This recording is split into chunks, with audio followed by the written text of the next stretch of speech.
Supreme Magus, Web Novel, Chapter 401. Leave Part 1. Solus, do you have any idea about what are those black orbs? Lith thought. Incoming at 12 o'clock, she shouted when Traius opened his mouth once again. Leave the idiot to me. I need an edge to win this fight and you are my only hope. A snap of Lith's fingers made another of the 6 points of Uriel's hexagram light up with a red light as the yellow one faded away. The Tier 5 raging sun that Traius was about to unleash died out like a lighter out of gas. Even with the Black Star's support, only a few sparks came out.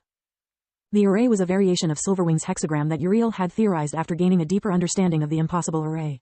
His take on the spell was weaker, yet in exchange it caused much less strain on the caster. It had taken Lith years to turn his old friend's theories into reality. Just looking at Traius' shocked expression repaid him of all his hard work. First, he took away my flight spell and now this? What's happening? The moment the ant started retaliating to brute force with technique, the dragon lost his spunk. You are still under the array, you idiot. The Black Star's thoughts were filled with contempt. I have no idea what it does, but I'm pretty sure that if you get out of its area of effect it will stop working. Lith saw Traius' muscles contract and with a thought released Uriel's hexagram's full force. The array didn't simply negate one element at the time, it absorbed the mana composing the nullified spells and stored it for later use. All the 6 points of the star lit up. The magical formation was now employing the stolen energy and the erase to generate a powerful gravity field that made Traius collapse under his own weight. The shadows exploited the situation to attack their enemy with all their might. It will not hold for long. The array drained only 2 spells, one of which was a cantrip. Lith thought. Okay. Solus replied with a frustrated tone while scanning the floating orbs with all of her senses and making her brain spin at top gear to get at least a hypothesis about their nature. Done. We know that when a shadow touches its victim, it saps their life force and mana. Also, after killing the shadow, you recover your life force, right? Each of these spheres has its own energy signature, like a proper living being. I think that by attacking the Black Star, the shadows are retrieving their own life force that the cursed item stole in the first place. They are still here after the shadow's defeat because they have nowhere to go until the Black Star absorbs them again. Lith nodded in understatement. Even in death, the Qadarians were fighting against their oppressor. They were clinging on the retrieved life force with all their might. Then maybe, Lith grabbed the nearest sphere. If I can absorb them, then I might be able to get as big as he is and regain the upper hand. Yet nothing happened. Lith could feel the residual mental energy recognizing him a friend, but nothing more. Like a mother that had just found her lost child, it refused to let the energy go. So much for all that, share your power with me, bullshit. Lith inwardly cursed. Useless humans. We are fighting the same battle yet they can only think about themselves. Every man for himself then. Lith cast the Tier 5 healing spells Scanner and Scalpel. Haven't those poor souls suffered enough? Solus said. Is this really necessary?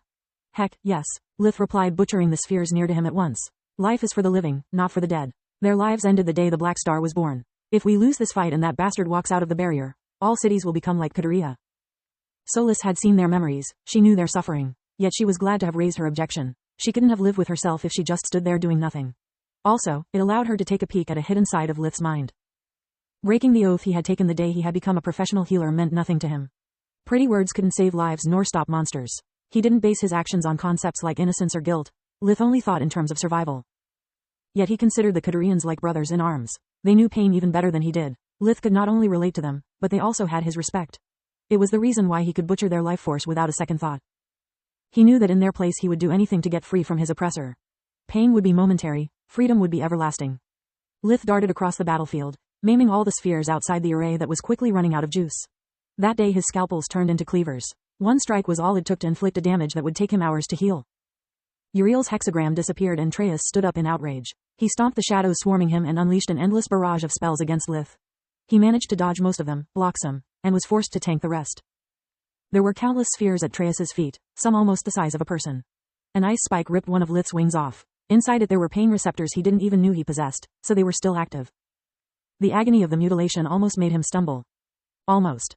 He never stopped moving and neither did his cleavers. A burst of flames from a dodged fireball ripped off the scales from his left arm, leaving the bloody flesh underneath exposed. Lith kept waving his hands like an orchestra director in the exploding inferno around him.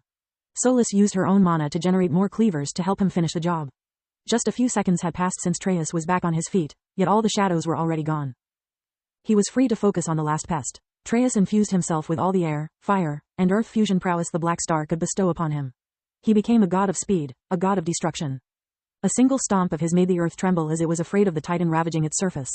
The impact generated a subsonic shockwave that sent debris flying for kilometers until they struck the barrier surrounding Qadaria.